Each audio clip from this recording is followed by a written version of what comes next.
je voulais juste dire trois choses, enfin trois vœux dans ta feuille de route, mais que tu vas réaliser à 100% hein, à la fin de la stratégie nationale. Je voulais dire trois choses qui nous sont à cœur. Un, c'est d'enfin d'avoir des recommandations de bonnes pratiques écrites par la Haute Autorité de Santé. Et je pense que tu vas y arriver à nous décrocher ça, de mettre des professionnels autour de la route et de la table et d'écrire ce qui est bien. Pour les 10, on n'en a pas. L'autisme en a, le TDAH en a, il y en a qui en ont plusieurs, mais nous, on n'en a pas. On a juste comment améliorer le parcours. Le deuxième point qui nous bouffe de l'énergie dans les associations, c'est la problématique de la mise en place des plans d'accompagnement personnalisés, les PAP, qui sont en train d'être contournés machin. Donc ça, c'est les aménagements aux examens derrière. Et il y a des personnes, 3 mois de l'année, qui sont en transe et on reçoit des demandes des familles et c'est sans cesse la même chose. Donc ça, c'est important, ces 2 points. Et le troisième m'échappe parce que nous sommes en retard, qu'il est 26 et qui va revenir, je te le dirai à la fin en aparté. Si, les MDPH. Je vais en parler. Le fameux volet. Voilà. Mais c'est subliminal entre nous. Vas-y, je te passe et tu prends le temps que tu veux. Alors, déjà, bonjour à tous. Avant de démarrer le discours beaucoup plus officiel, je voulais juste réagir concernant la formation des enseignants qui a été évoquée juste avant. C'est un souhait que je partage avec vous tous, que la formation des enseignants, qu'elle soit au niveau initial ou au niveau académique, concernant les troubles du neurodéveloppement, puissent bénéficier, en tout cas, d'un regard et d'une supervision nettement plus accrue par la délégation interministérielle, bien sûr, mais aussi, et de façon plus pratique, par les centres d'excellence répartis partout en France. C'est un des sujets de discussion que j'ai eu avec la nouvelle directrice générale de l'Éducation nationale et que j'aurai avec la ministre très prochainement. Venons-en à ce discours de clôture, et puis vu que tout le monde a faim, rassurez-vous, je vais faire quelque chose d'assez compact. Mesdames et messieurs, chères personnes concernées, chères familles, chers professionnels, Madame la Présidente de la Fédération française des 10, chère Nathalie, je suis très heureux d'être parmi vous aujourd'hui pour cette matinée qui vient mettre en lumière un trouble du neurodéveloppement encore parfois si méconnu. Comme vous le savez, nous portons dorénavant une stratégie nationale pour les troubles du neurodéveloppement, élargie à l'autisme, les troubles 10, le trouble déficit de l'attention avec ou sans hyperactivité et le trouble du développement intellectuel. Aujourd'hui, je souhaite vous le redire avec force, je sais qu'il y a un enjeu de reconnaissance et même, plus loin, de connaissance de ces troubles. Que ce soit les troubles 10, ou plus communément ou pas communément appelés les troubles spécifiques du langage et des apprentissages, les TSLA, il y a aujourd'hui à mieux comprendre, au sein de la société, la particularité de ces troubles et les spécificités d'accompagnement qu'ils entraînent, notamment à l'école. Je sais à quel point les besoins fonctionnels peuvent être importants, concernant le langage, la coordination motrice, l'attention, la perception, la mémoire, mais aussi les fonctions visio-spatiales et les fonctions exécutives. Je sais aussi la souffrance des élèves à l'école, la souffrance des enfants qui parfois rentrent de l'école, travaillent leurs devoirs jusqu'à des heures indues, en tout cas c'est comme ça que je le vois, entraînant une fatigabilité encore plus importante et des difficultés qui s'accumulent. Je crois que vous avez abordé beaucoup de choses aujourd'hui, des ambitions, des attentes, notamment concernant cette stratégie nationale que je porte et la politique publique plus générale que je porte aux côtés du ministre de l'Autonomie, Paul Christophe, qui, je crois, vous a fait un message à l'entrée de ce colloque. Concernant la scolarité des enfants, justement, j'ai pleinement donc conscience de cette souffrance pour ces enfants présentant des troubles 10 à l'école. Je sais à quel point nous devons aller plus loin pour renforcer l'intégration de ces enfants, qu'elle soit pleine et entière et leur permettre pleinement de s'épanouir au sein de l'école de la République. Je sais aussi l'enjeu des orientations par les MDPH, notamment pour bénéficier d'un PPS, projet personnalisé de scolarité. Je sais aussi les enjeux autour du PAP, et on l'a évoqué, et je continuerai à interpeller le ministère de l'Éducation nationale sur le sujet pour que nous parvenions à changer les choses sur le sujet. Ma conviction que je partage ici, au niveau interministériel, et d'une certaine façon je prends un risque en le disant, c'est que tout ne peut pas passer par la MDPH. Il y a un certain nombre de droits qui doivent pouvoir être déclenchés sans même attendre une évaluation par un dossier MDPH. Il s'agit ici d'un enjeu d'urgence pour éviter de faire perdre des mois et des mois de scolarité à des enfants qui sont déjà en difficulté et qui potentiellement ont déjà du retard dans leur vie ou dans leurs apprentissages scolaires. Cette souplesse dans les orientations par les MDPH et dans la réflexion qu'il peut y avoir sera portée dans la continuité sur la feuille de route des MDPH 2027, portée par le précédent gouvernement et qui se poursuivra à nouveau. Il y a aussi un enjeu d'accueillir les familles. Et je serai à vos côtés pour défendre l'idée que l'école doit accueillir beaucoup plus les familles. On ne peut pas accompagner un enfant avec des troubles du neurodéveloppement, autisme, troubles 10, TDAH, troubles du développement intellectuel, sans rencontrer les familles plus fréquemment. Lorsque j'entends dans certaines écoles de notre pays que des familles ne sont reçues que 1 à 2 fois par an, c'est inentendable. Que l'école soit un sanctuaire, je l'entends, mais l'école est un sanctuaire ne veut pas dire que l'école est hermétique aux familles. Je rappelle que ces enfants sont mineurs, sont en difficulté, présentent des difficultés fonctionnelles. On ne peut pas couper le lien avec les familles. Ça ne veut pas dire que les dialogues ne peuvent pas être rugueux, ça ne veut pas dire que ça ne peut pas être compliqué, mais je suis persuadé que la progression de l'intégration des enfants à l'école passera par un dialogue restauré avec l'ensemble des familles. Je souhaitais aussi aborder des ambitions et des perspectives qui montrent que notre système progresse. Tout d'abord, l'élargissement des dispositifs d'autorégulation, présenté par mon conseiller Thierry Bourg et par Julie Duval de la Direction générale de l'éducation nationale, du bureau de l'école inclusive que je remercie, dorénavant regroupé sous le terme d'autorégulation à l'école, et je vais aller plus loin encore que ce que disait Thierry Bourg sur cette question de l'élargissement des DAR. Mon enjeu, c'est que certes, il faut une orientation MDPH pour accéder à un DAR, sur le papier.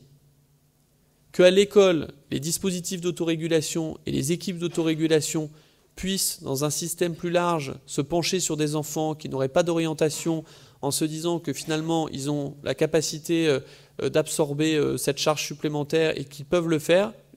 Je le dis, j'encourage à le faire. Je n'ai aucun problème pour le dire publiquement.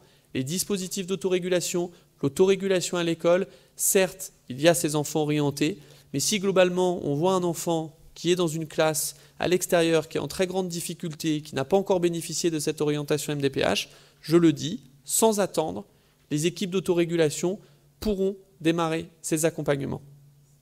C'est une question de bon sens, c'est une question de balance bénéfice-risque, et là encore, quel est le risque à ce qu'une équipe d'autorégulation s'auto-empare d'un sujet, bien évidemment toujours en coopération avec les familles et les équipes éducatives, mais je crois que c'est fondamental pour que l'autorégulation devienne un sujet pour l'école tout entière et l'ensemble des enfants.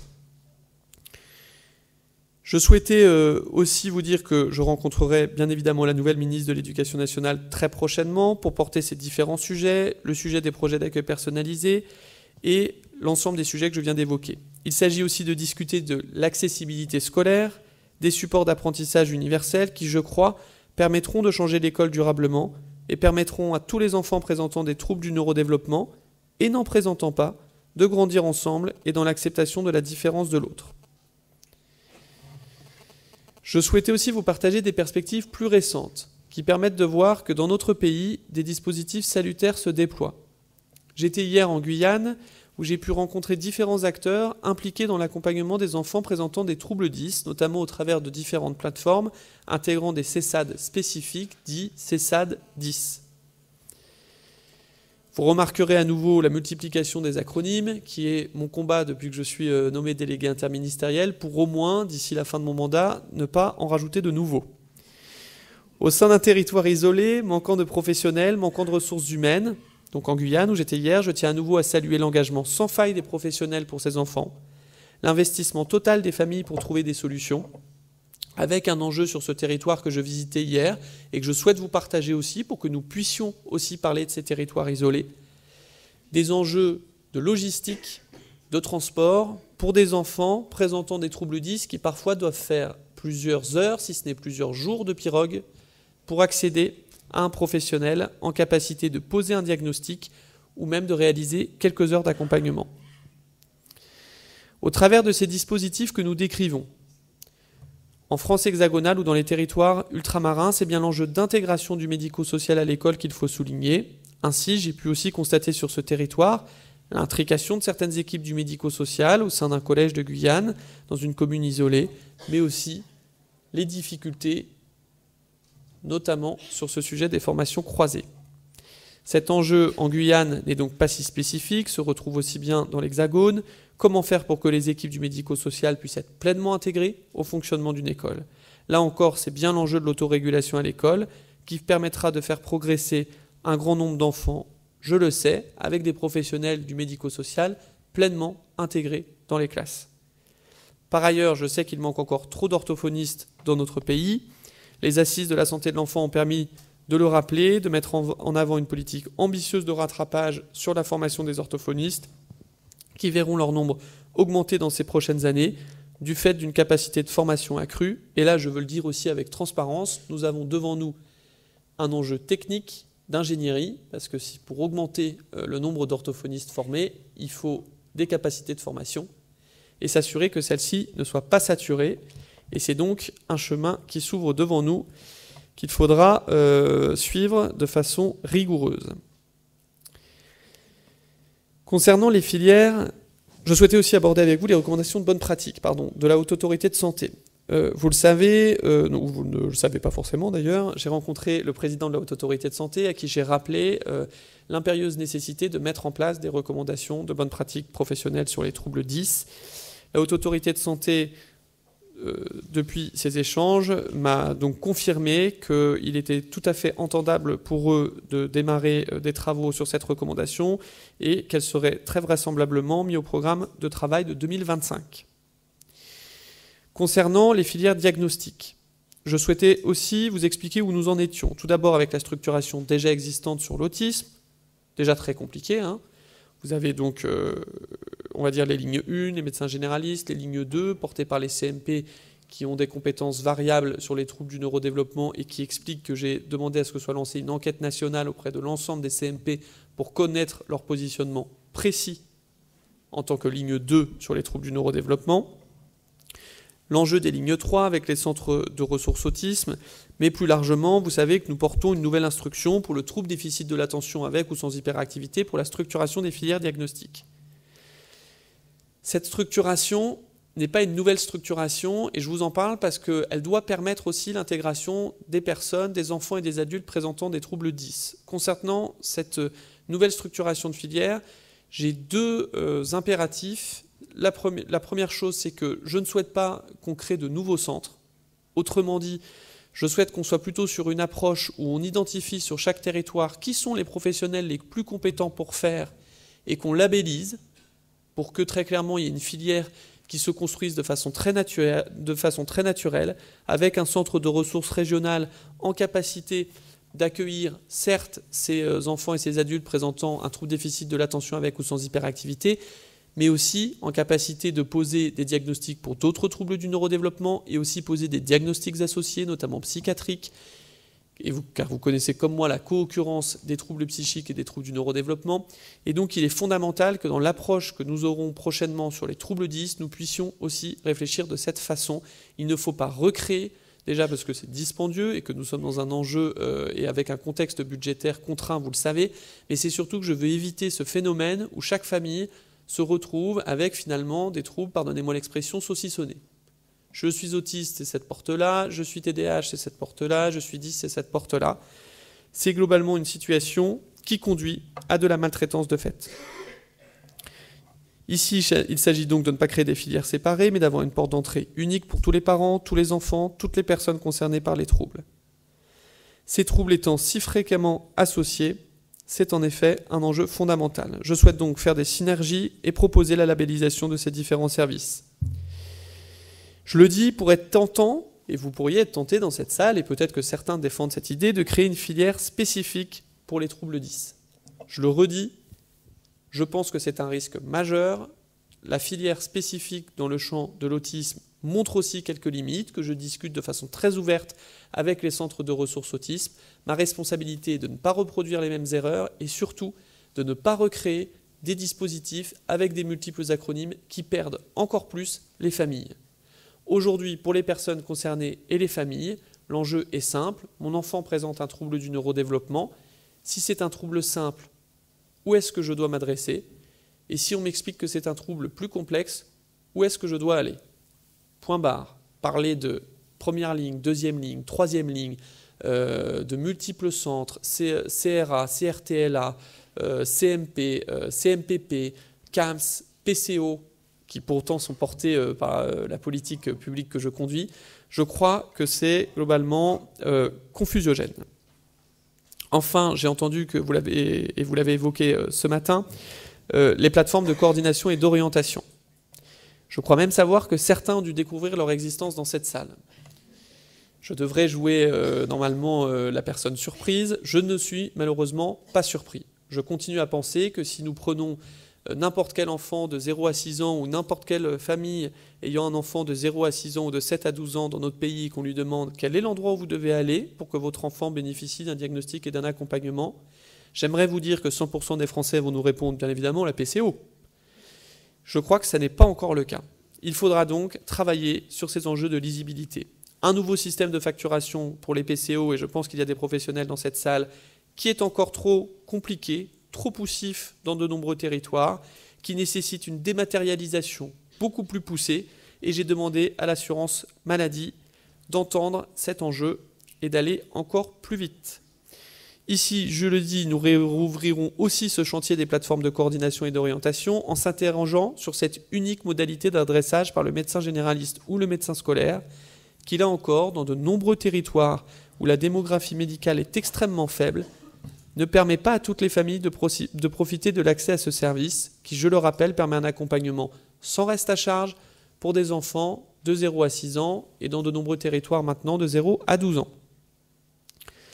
C'est fondamental et je connais la réserve d'un certain nombre de PCO qui me disent « mais si demain il y a un adressage autre que par le médecin, nous allons être complètement embolisés ». Je ne voudrais pas qu'on prenne le problème à l'envers. Notre sujet, c'est de savoir comment l'ensemble des enfants qui le nécessitent peuvent accéder au PCO. Donc la réflexion sera ouverte. Est-ce que c'est une réflexion, est-ce qu'on permet un adressage par des équipes pluridisciplinaires? Est-ce que c'est moyennant une concertation avec un nombre minimum de professionnels? En tout cas, je suis convaincu que nous ne pouvons pas rester avec un système où le médecin est au centre de tout dans l'adressage. Et je le dis d'autant plus tranquillement que je suis médecin moi-même. Pour finir, je souhaitais partager avec vous l'importance d'évoquer une approche fonctionnelle sur les troubles du neurodéveloppement. Il ne s'agit pas de nier les diagnostics de troubles 10, d'autisme, de troubles du déficit de l'attention avec ou sans hyperactivité ou de troubles du développement intellectuel.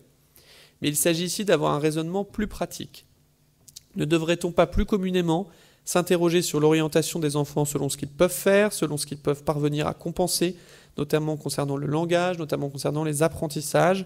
Je le dis aussi avec une casquette de médecin, il s'agit plutôt de savoir si un enfant est en capacité de parler, d'apprendre à interagir, mais surtout, qu'est-ce que l'on peut faire pour cet enfant pour qu'il soit heureux et épanoui. Un objectif simple, mais c'est le combat d'une vie pour de nombreuses familles. Pour certains enfants plus déficitaires ou présentant des déficits plus sévères, c'est d'apprendre à faire leurs lacets, même à l'école, d'apprendre à pouvoir marcher correctement, même à l'école, plutôt que de se demander si tel ou tel diagnostic lui permettra de rentrer dans telle ou telle filière. C'est un enjeu de rapprochement, c'est un enjeu de vivre ensemble, c'est un enjeu d'humanité que je sais nous partageons tous aujourd'hui et que je ne cesserai de porter à vos côtés. Voilà, mesdames et messieurs, ce que je souhaitais vous partager aujourd'hui pour cette journée nationale. Je vous souhaite à tous une excellente journée. Je vous dis avec très grand plaisir à l'année prochaine pour ce colloque annuel et à très bientôt pour tous les acteurs que j'ai l'occasion de côtoyer pour les différentes mesures que nous portons. Merci à tous.